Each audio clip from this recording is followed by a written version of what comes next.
Page 45, French fries. Different names. If you're from England or somewhere, you might call them chips. But in the United States, we call them French fries, or just fries for short. In this lesson, they're introducing another new note for the bass clef. I hope you're keeping up with these. Don't rush through this oh, I got this. Take your time and go over these and memorize these notes. Get them solid in your head. So here's another one. It's the D.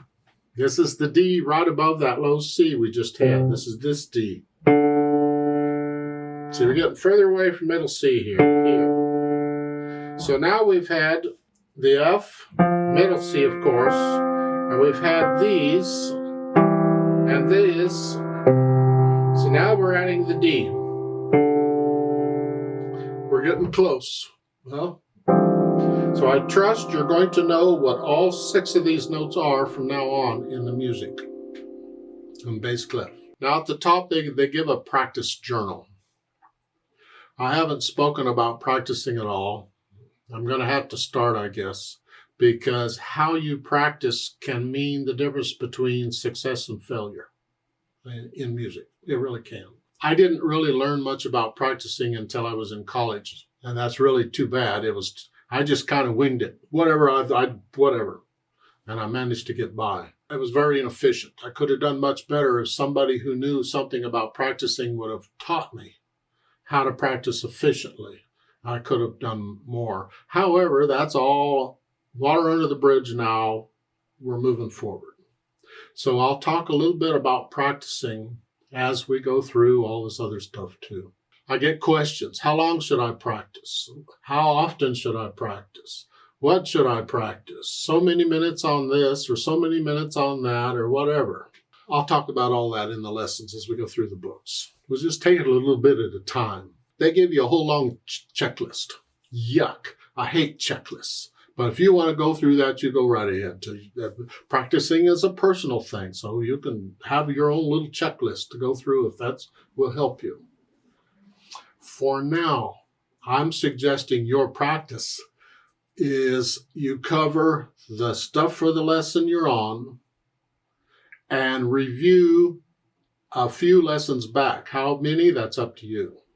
Occasionally, you want to go back and just go through the book again. Review it all. Occasionally. And that could be your practice. Instead of practicing new stuff, you would just go back and review everything for that day. Whatever. Or if it's too much for one day, you split it up. That's okay. As far as how long you practice, I do not use time. I don't like the idea of practice for 15 minutes or practice for 10 minutes or whatever. No. It's not how long you practice that counts. It's what you do in the practice that counts. I could practice for 30 minutes and waste my time. I could practice for 5 minutes and accomplish quite a bit. It depends on what I'm doing. So I suggest you focus on the new stuff you're doing. You don't have to have it perfect, but it needs to be better than it was the day before if possible. And if that takes a couple minutes, good. If that takes 15 minutes, okay. If that takes an hour, I don't care. But you focus on the new stuff you're working on, and then go back and kind of review stuff that you've done before. I suggest you spend a little bit of your time practicing just having fun. You're not working on anything. If you've played something in the past you really enjoy, play that.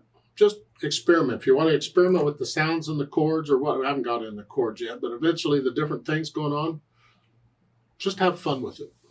If you don't feel like it, then don't do it. If one day you don't feel like practicing, then don't practice. You need to be focused when you practice. So you go through this checklist if you want. The process I use for learning a piece of music is actually in this checklist thing. So, okay. Let's talk French fries here. I look it over. I see it's 1 line long. Treble and bass clef signs again. 4/4 time signature now. I see a bunch of quarter notes and half notes and a whole note at the end. Both hands are playing, but not at the same time. So to shorten the video, I'm going to take both hands together. The left hand starts with 4-finger on that low C. 4-finger here. That puts the hand here. The right hand, when it comes in, has thumb on middle C here. That puts it in. So we're in this position. Okay. I'm going to play the note. 1,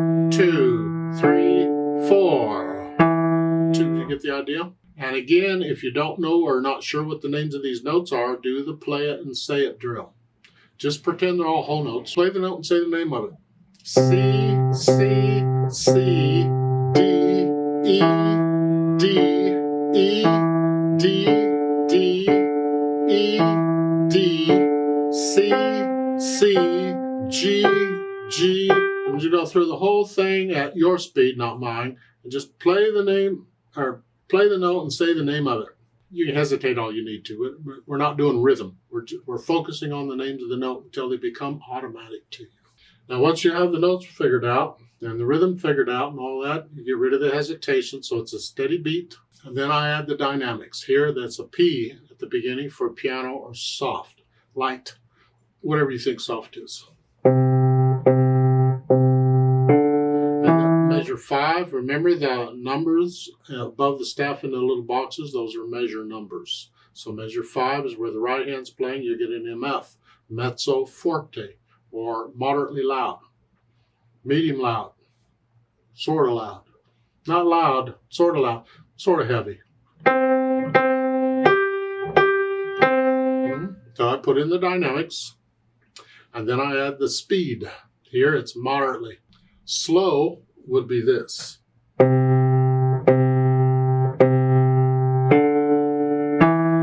Sort of like the play with me, okay?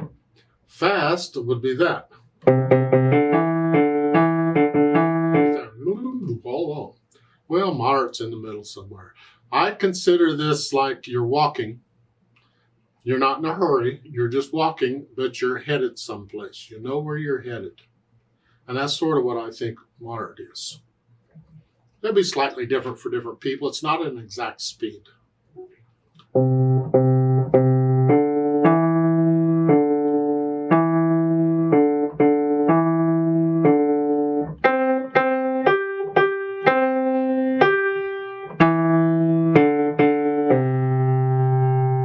That's my moderate for now. That could change later, however I feel it. Speaking of feeling, remember the natural accents. 1, 2, 3, 4. 1, 2. Exaggerate them if you need to. Huh?